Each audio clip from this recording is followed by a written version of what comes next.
Assalamualaikum warahmatullahi wabarakatuh. Sampai bertemu kembali di channel saya, Saiful Anam and Partner.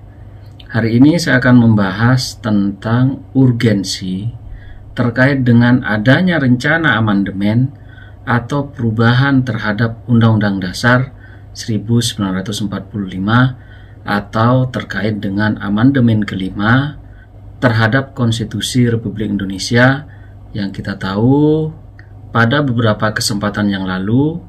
terdapat berbagai pemberitaan di media yang ada yang kemudian menimbulkan pro dan kontra di tengah kalangan masyarakat terkait dengan adanya rencana amandemen kelima terhadap konstitusi atau Undang-Undang Dasar 1945. Baik, hari ini saya akan membahasnya melalui media analisis pakar atau angkar. Yang pertama, DPR maupun Majelis Permusyawaratan Rakyat itu kemudian harus menjelaskan kepada publik terkait dengan adanya urgensi dari perubahan Undang-Undang Dasar 1945 terkait dengan pasal-pasal tertentu. Ini yang kemudian saya kira tidak ditunjukkan oleh MPR kita atau oleh DPR kita, sehingga seolah-olah rakyat tidak diikut sertakan dalam rencana perubahan Undang-Undang Dasar 1945. Ini tentu sangat berbahaya sekali karena seolah-olah dukungan terhadap perubahan Undang-Undang Dasar 1945 itu tidak dilegitimasi oleh atas dasar kepentingan rakyat, seolah-olah hanya datang dari kalangan elit saja, sehingga kemudian pembicaraannya pun itu hanya di kalangan elit saja, sehingga kemudian seolah-olah publik atau masyarakat luas tidak dimintai pendapat atau bahkan tidak dilibatkan secara langsung terkait dengan adanya rencana perubahan Undang-Undang Dasar 1945. Untuk itu saya kira ini sangat penting sekali bagi MPR kita, bagi DPR kita, maupun bagi DPD kita untuk kemudian menyerap aspirasi atau kemudian melibatkan publik terhadap adanya rencana perubahan konstitusi kita, sehingga kemudian publik merasa sangat dihargai atau bahkan pada akhirnya rencana perubahan Undang-Undang Dasar 1945 itu kemudian mendapatkan sokongan atau bahkan dukungan dari publik terkait dengan hal-hal yang memang sangat dibutuhkan publik, sehingga kemudian apa yang diinginkan oleh masyarakat pada umumnya itu dapat kemudian terjewantahkan melalui wakil-wakil mereka. Salah satunya adalah terkait dengan keinginan perubahan Undang-Undang Dasar 1945. Yang kedua, perubahan Undang-Undang Dasar 1945 menurut saya bukanlah sebuah hal yang menakutkan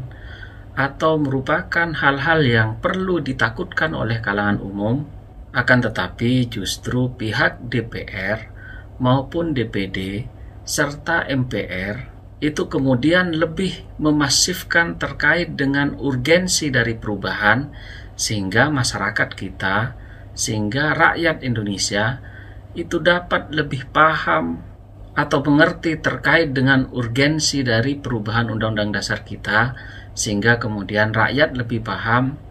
apa keuntungan yang akan didapat oleh rakyat dengan adanya perubahan Undang-Undang Dasar 1945.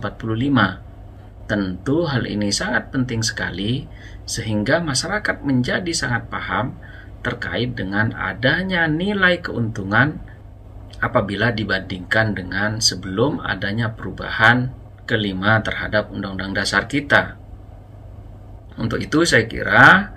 perlu dilakukan pendalaman-pendalaman terhadap pembatasan-pembatasan amandemen konstitusi kita, sehingga kemudian amandemen yang akan dilakukan oleh Majelis Permusyawaratan Rakyat kita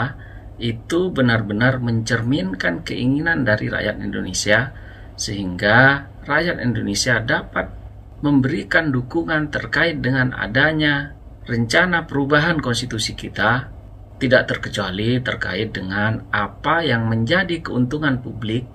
terhadap adanya rencana perubahan konstitusi Republik Indonesia. Untuk itu saya kira publik harus dilibatkan dalam hal ini sehingga publik merasa bahwa perubahan konstitusi kita itu lebih berpihak kepada kepentingan publik sehingga publik akan dapat merasakan terhadap adanya perubahan Undang-Undang Dasar 1945. Yang ketiga, saya kira perubahan Undang-Undang Dasar 1945 akan lebih sangat fleksibel kalau kemudian banyak didukung oleh partai koalisi pemerintah, sehingga kemudian perubahan Undang-Undang Dasar 1945 tidak lagi rigid seperti yang diatur dalam mekanisme dan tata cara perubahan Undang-Undang Dasar 1945. Untuk itu saya kira perubahan Undang-Undang Dasar 1945 itu harus didasari oleh keinginan untuk lebih memperjuangkan tujuan bernegara daripada memperjuangkan kepentingan-kepentingan masing-masing personal atau golongan partai politik tertentu, sehingga kemudian perubahan Undang-Undang Dasar itu akan lebih terasa manfaatnya kepada publik daripada mementingkan kepentingan golongan atau kepentingan sebagian dari masing-masing partai politik. Untuk itu saya kira ini akan sangat lebih fleksibel kalau kemudian didukung oleh sebagian besar partai pendukung penguasa pemerintah, karena kita tahu konfigurasi perubahan Undang-Undang Dasar 1945 itu sangat dipengaruhi oleh besarnya dukungan politik terkait dengan adanya rencana perubahan konstitusi kita. Untuk itu saya kira perubahan Undang-Undang Dasar 1945 itu dapat dipandang sebagai perubahan yang bersifat fleksibel, sehingga kemudian tidak dapat dipandang sebagai sebuah suatu yang sangat rigid seperti yang tertuang dalam mekanisme dan tata cara perubahan Undang-Undang Dasar kita. Yang keempat, perubahan terkait dengan konstitusi kita itu kemudian harus terbatas kepada hal-hal yang bersifat khusus, yang kemudian hal tersebut memang merupakan ciri khas dari bangsa Indonesia. Saya sangat setuju apabila kemudian MPR kita terbatas kemudian untuk mengadakan amandemen itu hanya yang bersifat kepada penegasan tentang fungsi GBHN atau terhadap fungsi dari PPHN, yang saya kira GBHN ataupun apalah itu namanya itu merupakan ciri khas bangsa Indonesia yang kemudian memang harus dipertahankan, yang saya kira kedudukannya tidak bisa digantikan hanya dengan undang-undang. Untuk itu saya kira saya sangat setuju apabila kemudian fungsi dari GBHN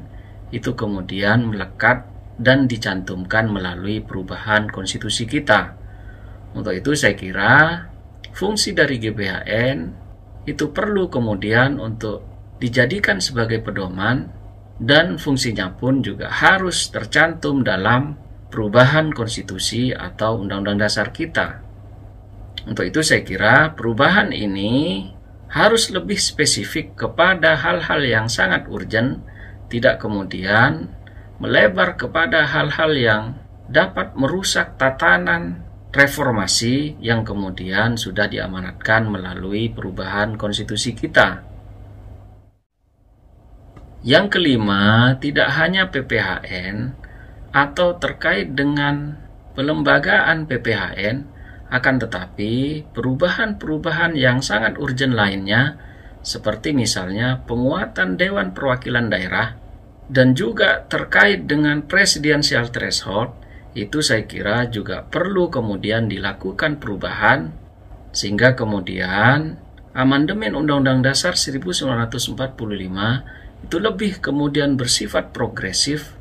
terhadap pembangunan kultur demokrasi kita, sehingga kemudian siapapun dapat berkompetisi dalam kontestasi baik pemilu maupun pilpres pada kesempatan 2024 mendatang. Untuk itu saya kira perubahan-perubahan yang bersifat positif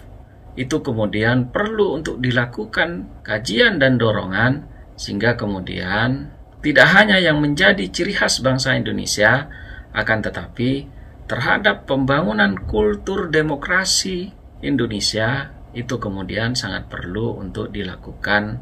pembenahan melalui perubahan Undang-Undang Dasar 1945. Inilah 5 hal yang dapat saya sampaikan. Kurang lebihnya mohon maaf. Saya ucapkan terima kasih. Assalamualaikum warahmatullahi wabarakatuh.